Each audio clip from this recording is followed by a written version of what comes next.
नमस्कार, स्वागत आपका बिहार समाचार में। बिहार वालों के लिए बड़ी खुशखबरी है। बिहार में लाखों पदों पर सरकारी नौकरियां निकाल दी गई है। तेजस्वी यादव और मुख्यमंत्री नीतीश कुमार जी ने बिहार वालों को बड़ी सौगात दे दी है। साथ ही बिहार में बागेश्वर धाम के महाराज को लेकर भारी बवाल शुरू हो गया है। तो इधर बीजेपी ने एक ऐसा बयान जारी कर दिया जिसने सबको अचंभित कर दिया है। साथ ही बिहार के प्रवासी मजदूरों, गरीबों, किसानों के लिए भी कई खबर सामने आई है। तो आज के बिहार की बड़ी और गर्मागर्म खबरों पर बात करेंगे। इससे पहले आपसे एक छोटी सी अनुरोध है, कृपया वीडियो को एक प्यारा सा लाइक अवश्य कर दीजिएगा। आपका लाइक करना ही हमारी मेहनत का फल होता है। गोवा के मुख्यमंत्री ने कहा है कि 90% अपराध के पीछे यूपी और बिहार के लोग हैं। देखिए, गोवा के मुख्यमंत्री ने यूपी और बिहार वालों पर गंभीर आरोप लगाए हैं। इन्होंने कहा कि 90% अपराध के पीछे बिहार और यूपी के प्रवासी मजदूर जिम्मेदार हैं। जो गोवा में अपराध हो रहा है उसमें से 90% अपराध यूपी और बिहार के लोग जो यहाँ काम करने आए हैं वे लोग करते हैं। तो इधर पटना में गोवा के मुख्यमंत्री के खिलाफ केस कर दिया गया है। जदयू नेता ने पटना के सिविल कोर्ट में शिकायत दर्ज कराया है। जदयू नेता मनीष कुमार सिंह ने कोर्ट में दिए अपने आवेदन में कहा है कि प्रमोद सावंत का बयान बिहारियों के लिए काफी आपत्तिजनक है और इससे भावना ठेस पहुंचती है। गोवा के मुख्यमंत्री जी ने जो टिप्पणी की है वह कहीं से भी बर्दाश्त करने योग्य नहीं है। बीजेपी वाले एक तरफ जहां राष्ट्रवाद की बात करते हैं और भाजपा शासित राज्यों के मुख्यमंत्री देश के दूसरे राज्यों के लोगों के प्रति नफरत भरी आग उगलने का काम करते हैं। ये बीजेपी वाले देश में उन्माद पैदा कर लोगों को आपस में लड़ाने की साजिश कर रहे हैं। बता दें कि गोवा के मुख्यमंत्री जी ने यहां तक कहा है कि गोवा में अपराध करने के बाद बिहार और यूपी के मजदूर अपने राज्य भाग जाते हैं। इस वजह से मजदूरों पर कार्रवाई करना भी काफी मुश्किल हो जाता है।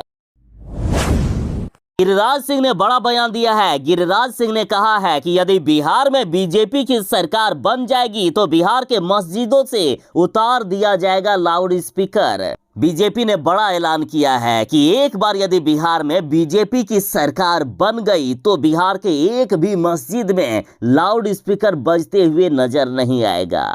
इन्होंने कहा कि बिहार के सभी मस्जिदों से लाउड स्पीकर हम उतरवा देंगे। यहां तक कि कहा कि बेगूसराय के राष्ट्रीय उच्च पथ के किनारे अनुसूचित जातियों की जमीन पर जबरन कब्रिस्तान बना दिया गया है, उसे भी हटा दिया जाएगा। साथ ही गिरिराज सिंह ने कहा कि बेगूसराय से खगड़िया तक सड़क विस्तारीकरण के नाम पर दर्जनों मंदिरों को तोड़ दिया गया है। ये बिहार सरकार की दोहरी नीति है। साथ ही गिरिराज सिंह ने कहा है कि बिहार में एक हिंदू धर्म का शेर आ रहा है। बागेश्वर बाबा बिहार में आ रहे हैं।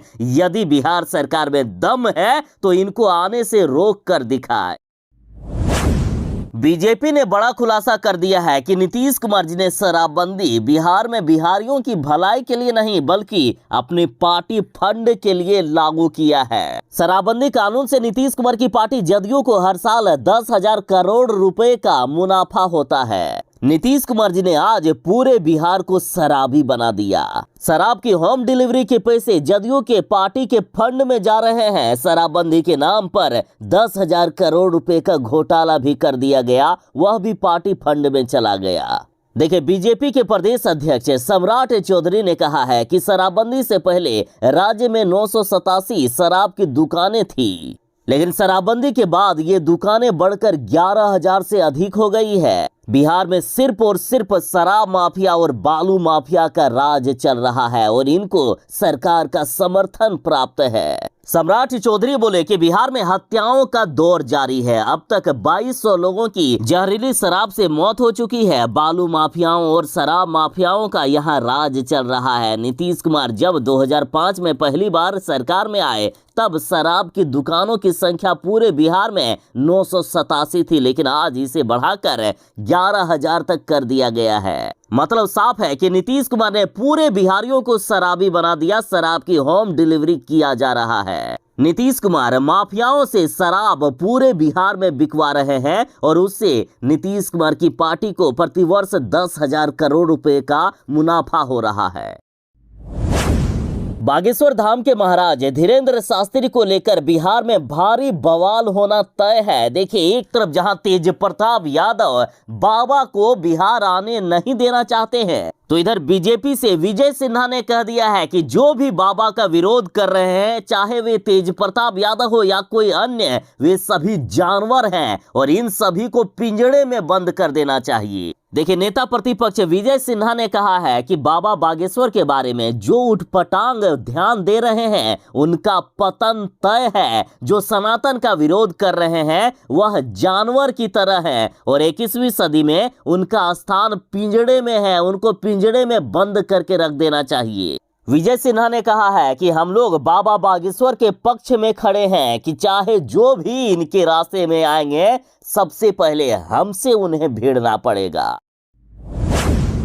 बिहार में 7वें चरण की शिक्षक बहाली के लिए इसी महीने विज्ञापन आ रहा है। उसके बाद आप फॉर्म भर सकते हैं। और इधर तेजस्वी यादव ने कहा है कि स्पष्ट इरादे पूरे वादे। 1,78,000 शिक्षकों की बहाली पर तेजस्वी यादव ने खुशी जताई है। तेजस्वी यादव ने ट्वीट करते हुए कहा कि बिहार में टोटल 2,70,000 पदों से भी ज्यादा की बहाली के लिए कैबिनेट में मंजूरी मिल गई है, जिनमें से शिक्षकों के 1,78,000 पदों पर बहाली की जा रही है। साथ ही बिहार के स्कूलों में 47,000 गैर शैक्षणिक और तकनीकी पदों पर भी बहाली की जा रही है। बता दें कि 7वें चरण की शिक्षक बहाली प्रक्रिया नए नियमावली के तहत हो रहा है। बीपीएससी के द्वारा परीक्षा ली जाएगी। परीक्षा में पास करने वाले ही अब सरकारी शिक्षक बनेंगे। और विज्ञापन की बात करें तो देखिए, मई के आखिरी हफ्ते में इन पदों के लिए वैकेंसी आने की उम्मीद है। उसके बाद आप फॉर्म भर सकते हैं। तो आखिर किस क्लास के लिए कितनी वैकेंसी है? तो देखिए, प्राइमरी तक के 85,477 पदों पर बहाली होगी। कक्षा 6 से 8 तक 1,745 पदों पर भर्ती का प्रस्ताव पारित किया गया। उसके साथ ही 9वीं और 10वीं क्लास में 33,186 पदों पर बहाली हो रही है। वर्ग 11वीं और 12वीं में 57,618 पदों पर बहाली होगी। इन शिक्षकों को वेतन 40 से 50,000 रुपए तक दिए जाएंगे। साथ ही प्रयोगशाला सहायकों की कम से कम 27,156 पदों पर बहाली होगी। इसके अलावा स्कूलों में 7,132 पदों पर पुस्तकालय अध्यक्ष की नियुक्ति होगी। साथ ही 12,742 परिचारिकाओं की भी भर्ती की जाएगी। साथ ही विश्वविद्यालयों और अंगीभूत कॉलेजों में 5,556 तृतीय श्रेणी के गैर शैक्षणिक पद खाली हैं। इनकी भी बहाली हो रही है। तो बस तैयार रहिएगा, 7वें चरण की शिक्षक बहाली प्रक्रिया इसी महीने शुरू होने वाली है। बिहार में प्रदूषण और पर्यावरण संरक्षण पर निबंध प्रतियोगिता हो रहा है। जीतने वाले को 20,000 रुपए तक का इनाम मिलेगा। ये प्रतियोगिता राज्य स्तरीय होगी। इसमें से राज्य के सभी सरकारी और गैर सरकारी विद्यालय शामिल हो सकते हैं। निबंध लेखन प्रतियोगिता का आयोजन आगामी 8 मई को दिन में 12 बजे से लेकर 1 बजे तक 1 घंटे का किया जाएगा। इसके तहत पहले विजेता को 20,000 रुपए का इनाम मिलेगा और प्रशस्ति पत्र मिलेगा। वहीं दूसरे और तीसरे स्थान पर रहने वाले प्रतिभागी को 15,000 और 10,000 क्रमशः दिए जाएंगे। साथ ही इनको भी प्रशस्ति पत्र मिलेगा। राज्य स्तरीय निबंध लेखन प्रतियोगिता में पुरस्कृत होने वाले छात्र छात्राओं के स्कूल को भी मोमेंटो और प्रशस्ति पत्र दिया जाएगा। ये प्रतियोगिता 3 वर्ग समूह में होगी। पहला वर्ग समूह क होगा, जिसमें से वर्ग 6 से 8 तक के विद्यार्थी शामिल होंगे और इसमें निबंध का विषय सिंगल यूज प्लास्टिक का विकल्प होगा। वहीं दूसरा वर्ग समूह ख होगा, जिसमें से 9वीं से 10वीं तक के प्रतिभागी हिस्सा लेंगे और इसका विषय पर्यावरण संरक्षण समय की मांग होगा। जबकि तीसरा वर्ग समूह ग होगा, इसमें से वर्ग 11वीं से 12वीं तक के विद्यार्थी भाग लेंगे और इस समूह के लिए निबंध लेखन का विषय चक्रीय अर्थव्यवस्था द्वारा प्लास्टिक प्रदूषण नियंत्रण होगा। बीजेपी ने आखिर सीएम का चेहरा चुन ही लिया है। देखिए, जल्द ही बिहार में अगला चुनाव होने वाला है। बीजेपी के पास अभी तक सीएम चेहरे नहीं थे कि आखिर यदि बीजेपी चुनाव जीत गई तो किसे मुख्यमंत्री बनाया जाएगा। लेकिन बीजेपी ने फैसला कर लिया कि सम्राट चौधरी बनेंगे बिहार के मुख्यमंत्री कैंडिडेट। और अब बड़ी खबर है कि सम्राट चौधरी के मुख्यमंत्री के तौर पर नाम आगे आने से नीतीश कुमार की पार्टी जदयू में खलबली मच गई है। और साथ ही बड़ी खबर है कि उपेंद्र कुशवाहा और चिराग पासवान बीजेपी में शामिल हो सकते हैं। तो वहीं मुकेश सहनी की भी बीजेपी में शामिल होने की बातें हो रही है। साथ ही जीतन राम मांझी का भी मन लगातार डोल रहा है। तो वहीं बीजेपी ने दावा किया है कि अगले चुनाव में हमारी जीत होगी, बिहार में हमारी सरकार बनेगी। बागेश्वर धाम के महाराज धीरेन्द्र शास्त्री 12 मई को बिहार पहुंच जाएंगे। 13 मई से लेकर 17 मई तक बिहार के पटना में हनुमान कथा चलेगा। और इधर तेज प्रताप यादव ने फिर से बागेश्वर बाबा पर भड़कते हुए कहा कि वो भूल गए हैं कि बिहार में किसकी सरकार है। देखिए, बागेश्वर बाबा की सुरक्षा में स्वर्ण सेना लगाया गया है। और इस पर जब तेज प्रताप यादव से सवाल किया गया तो इन्होंने कहा कि जिसको जो सेना तैयार करना है कर दे, हमारी भी सेना तैयार है। शायद वह भूल गए हैं कि बिहार में किसकी सरकार है। तेज प्रताप यादव बोले कि डीएसएस तो मेरा शुरू से संगठन है, हमने आरएसएस के लिए ही डीएसएस बनाया है, डीएसएस तो है ही ना। इन्होंने कहा कि हिंदू मुस्लिम सिख ईसाई हम सब है भाई भाई। यदि बागेश्वर सरकार बिहार आकर हम सब को लड़ाने का प्रयास करेंगे तो हम बर्दाश्त नहीं करेंगे। बिहार में यदि कुछ भी उल्टा सीधा बागेश्वर बाबा करेंगे तो उनको हम बर्दाश्त नहीं करेंगे। बाबा चाहे जो भी सेना तैयार रखे, हमारी भी सेना तैयार है।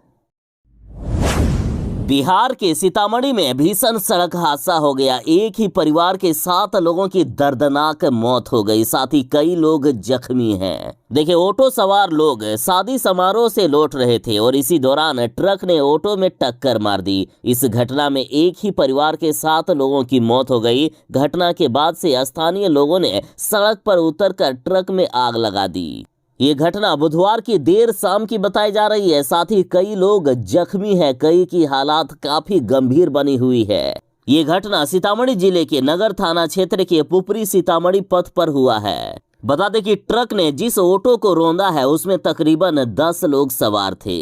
इस घटना पर मुख्यमंत्री नीतीश कुमार जी ने भी शोक जताया है। मुख्यमंत्री ने सड़क हादसे में घायल 3 लोगों के समुचित इलाज के निर्देश दिए हैं। साथ ही कहा है कि पीड़ित परिवारों को सरकारी सहायता दी जाएगी।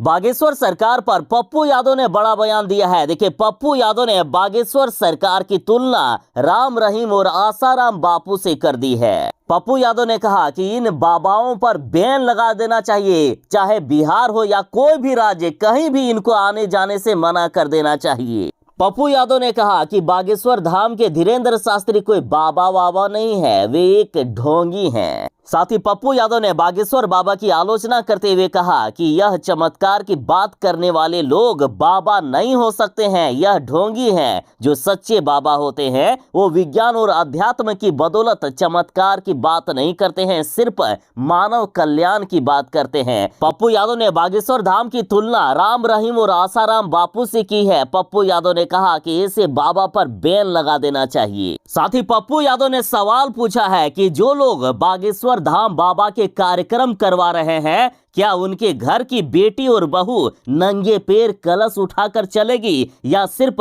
गरीबों को ही ये लोग इस्तेमाल करेंगे, गरीबों से ही सारे काम करवाएंगे? यदि बीजेपी नेता या जो लोग बागेश्वर धाम का समर्थन कर रहे हैं कलश यात्रा में अपने घर की बहू बेटी को भेजकर दिखा दे, तब मैं मान लूंगा।